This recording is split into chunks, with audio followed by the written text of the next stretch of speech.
I mean, straight off the bat, the first one that I'd make is respect is earned, it's not demanded.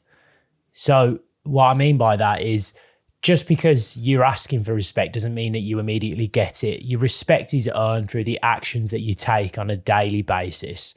And if you haven't got the right mindset where you are commanding the respect rather than demanding respect, you'll never get it. You know, it's just taking me back.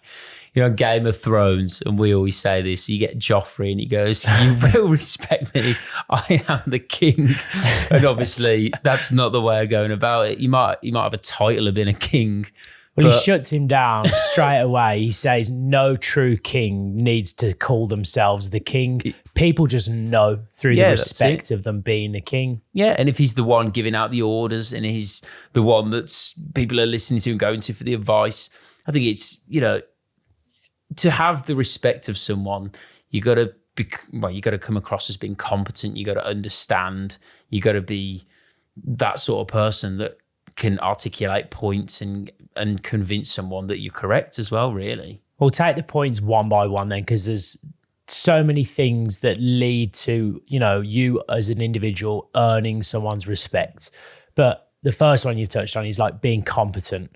So obviously, you know, in whatever you're doing, if you have a good level of knowledge surrounding that particular subject, it's very difficult for people to not respect you or what you do as a person.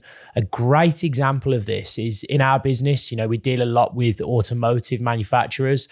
Morgan is a big one that we deal with, and our dad is a phenomenal engineer and he's been doing it for 40 years. And there's not many people in the country that knows more about engineering than him.